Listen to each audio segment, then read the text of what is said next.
কৃষক বন্ধু প্রকল্পের টাকা নিয়ে অনেকেই তো খুব চিন্তায় আছেন, তাই না?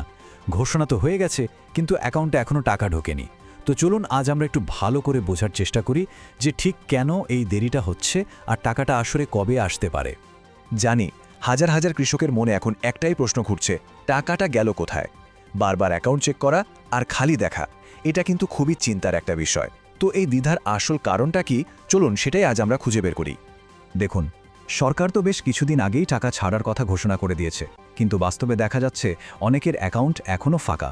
তাহলে প্রশ্নটা হলো, সমস্যাটা কি ব্যক্তিগত অ্যাকাউন্টে, নাকি এর পেছনে অন্য কোনো কারণ আছে? আসলে এই দেরির কারণটা কিন্তু খুব জটিল কিছু নয়। আসল কারণটা লুকিয়ে আছে টাকা পাঠানোর পদ্ধতির মধ্যেই। আসুন ব্যাপারটা একটু সহজ করে বোঝা যাক। দেখুন, দুটো স্কিমের মধ্যে মূল পার্থক্যটা হলো টাকা পাঠানোর সিস্টেমে। যেমন ধরুন পিএম কিষাণ, ওখানে টাকাটা আসে ডিবিটি বা ডিরেক্ট বেনিফিট ট্রান্সফারের মাধ্যমে। মানে কেন্দ্র থেকে একটা সুইচ টিপলেই সবার অ্যাকাউন্টে প্রায় একসঙ্গেই টাকা ঢুকে যায়। কিন্তু আমাদের কৃষক বন্ধু প্রকল্পের ব্যাপারটা একটু অন্যরকম। এখানকার টাকা আসে জেলাভিত্তিক ট্রেজারির মাধ্যমে, যেটা বেশ ধীর গতির একটা প্রক্রিয়া। প্রসেসটা ঠিক কীভাবে কাজ করে বলি। প্রথমে সরকার টাকা রিলিজ করে, সেই টাকাটা যায় প্রত্যেকটা জেলার ট্রেজারিতে।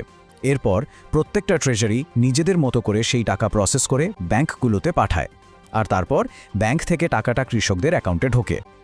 এখন কোন জেলা কবে টাকা পাঠাবে সেটা কিন্তু পুরোপুরি তাদের ওপর নির্ভর করে।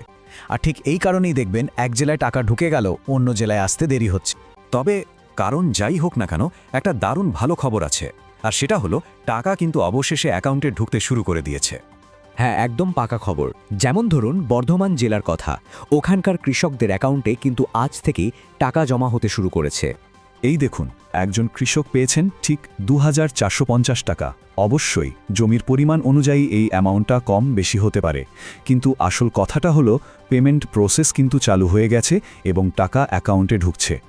এই যে লেনদেনের ডিটেলসটা, এটা দেখলেই ব্যাপারটা আরও পরিষ্কার হয়ে যাবে। তারিখটা দেখুন 15ই জানুয়ারি, আর পাশে পরিষ্কার করে লেখা আছে WBKB, মানে ওয়েস্ট বেঙ্গল কৃষক বন্ধু। সুতরাং টাকাটা যে এই প্রকল্প থেকে এসেছে তাতে আর কোনো সন্দেহ নেই। আর ফাইনালি এই হলো সেই কনফার্মেশন মেসেজটা। এই মেসেজটাই প্রমাণ করে যে টাকাটা সাকসেসফুলি অ্যাকাউন্টে পৌঁছে গেছে। তাই টাকা আদৌ আসবে কিনা এই চিন্তাটা কিন্তু এবার মাথা থেকে বের করে দিতে পারেন। তো এখন সবচেয়ে জরুরি কাজটা কি? কাজটা হলো নিজের স্ট্যাটাসটা একবার চেক করে নেওয়া। এটা করে নিলেই কিন্তু সব চিন্তা দূর হয়ে যাবে। টাকা ঢুকবে কি ঢুকবে না এর 100% গ্যারান্টি কিন্তু আপনার অনলাইন স্ট্যাটাসই বলে দেবে। অন্য কিছু নিয়ে ভাবার বা চিন্তা করার কোনো দরকারই নেই। যদি দেখেন আপনার স্ট্যাটাসে লেখা আছে অ্যাকাউন্ট ভ্যালিড, তাহলে ব্যাস, আর কোনো চিন্তা নেই।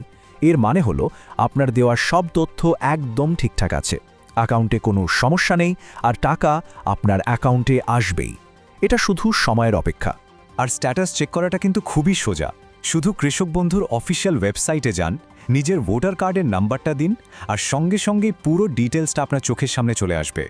তাহলে চলুন পুরো ব্যাপারটা একবার ছোট করে বুঝে নিই। প্রথমত, দেরি হচ্ছে সিস্টেমের কারণে, এটা স্বাভাবিক। দ্বিতীয়ত, কিছু জেলায় টাকা ঢোকা কিন্তু অলরেডি শুরু হয়ে গেছে।